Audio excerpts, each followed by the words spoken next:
যারা অনলাইনে অনেকগুলো উপায় দেখলাম ছেলে সন্তান পাওয়ার, এগুলা কি আসলে বিজ্ঞানসম্মত? ছেলে সন্তান পাওয়া নিয়ে মানুষের আগ্রহ অনেক, এবং সেই সুযোগে অনেকেই অনেক চমকপ্রদ কিছু উপায় বাতলে দিয়েছেন। এটা নিয়ে এমন এমন ঘটনা আছে যেটা শুনলে তোমার একদম মুখ হা হয়ে যাবে। একটা ঘটনা বলি। ঘটনাটা ফ্রান্সের 200-250 বছর আগের কথা। তখন সেখানকার সম্ভ্রান্ত পরিবারের পুরুষেরা তাদের বাম দিকের অন্ডকোষ বেঁধে রাখতো, কেউ কেউ অন্ডকোষ কেটেও ফেলতো, যাতে পুত্র সন্তান হয়। এই যে এই কাজটা তারা করতো, সেটার পিছনে তাদের একটা চিন্তা ছিল। বৈজ্ঞানিক শোনা যায় এমন একটা ব্যাখ্যাও ছিল।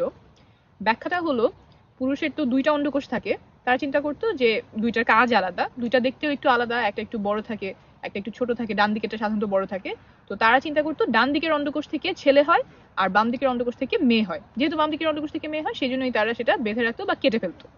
এই যে এটা করতো, এইটা সেখানকার একজন বিজ্ঞানী তার বইয়ে লিখেছিলেন।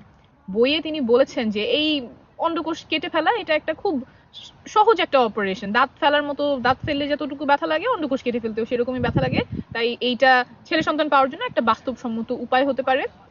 আর সেই বইতে তিনি আবার এটাও বলেছেন যে ঘোড়া, তারপরে কুকুর, এদেরকে তো সচরাচরই এই অপারেশন করা হয়, অন্ডকোষ কেটে ফেলা হয়। এটা তেমন প্রাণঘাতী কিছু না, তাই এটা হতেই পারে, করা যেতেই পারে। আর তারপরে তিনি এটাও চিন্তা করেছেন যে সব পুরুষই হয়তো এত সাহসী হবে না, কেউ কেউ একটু ভীত বা টিমিড হতে পারে, যারা এই কাজটা হয়তো করতে যাবে না পুত্র সন্তান পাওয়ার জন্য।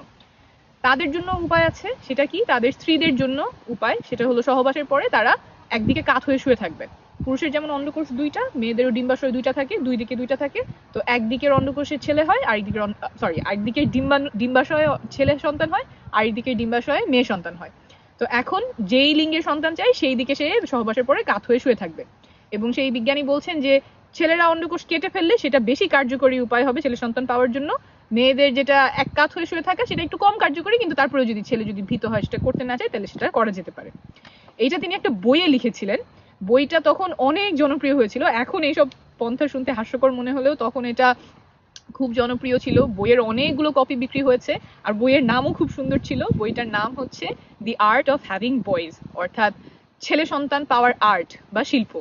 আচ্ছা, এটা তো বুঝলাম কাজ করে না, অবৈজ্ঞানিক। এখন যে বিলিংস মেথড নামে একটা মেথড শোনা যায়, এটা অনেক জনপ্রিয়, এটা কি কাজ করে? এটা কি বিজ্ঞানসম্মত? খুব ভালো কথা বলেছো। শুধুমাত্র বিলিংস না, বিলিংস মেথড আছে, শেটলস মেথড আছে, তারপরে ওয়েলেন মেথড আছে। এইগুলো বিভিন্ন সময়ে পরীক্ষা করা হয়েছে যে পুত্র সন্তান পাওয়ার উপায়গুলো কি কি, আগে সহবাস করা, পরে সহবাস করা, কোন সময়ে করলে পুত্র সন্তান হবে, ছেলে সন্তান হবে। এগুলো নিয়ে অনেক ধরনের গবেষণা হয়েছে, পদ্ধতি হয়েছে।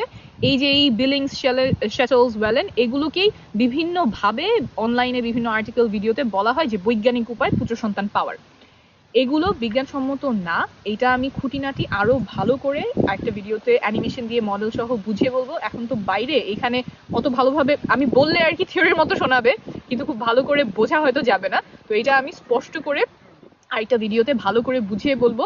তবে এই ভিডিওটি যারা দেখছেন তাদের জন্য বার্তা হলো, পুত্র সন্তান পাওয়ার জন্য বা মেয়ে সন্তান পাওয়ার জন্য আপনাদেরকে যদি কেউ চমকপ্রদ কোনো কায়দার কথা বলে, কোনো পন্থার কথা বলে, তাহলে সেটা এড়িয়ে চলবেন। আপাতত এড়িয়ে চলাই ভালো। এতে আপনার অর্থের ক্ষতি হতে পারে, সময়ের নষ্ট হতে পারে, শারীরিক ক্ষতিও হতে পারে, কমপক্ষে একটা অপচয় হবে। তাই আপাতত এগুলো এড়িয়ে চলবেন। আর এইটা নিয়ে আপনার বিস্তারিত যাতে আপনি বুঝতে পারেন, কনফিডেন্স পারে যে কি করলে ছেলে সন্তান হয়, কি কারণে ছেলে সন্তান হয়, কি কারণে মেয়ে সন্তান হয়, এগুলো আমি আরো বিস্তারিত পরের ভিডিওতে বুঝিয়ে বলবো। আশা করি সেটা দেখলে আপনারা আরো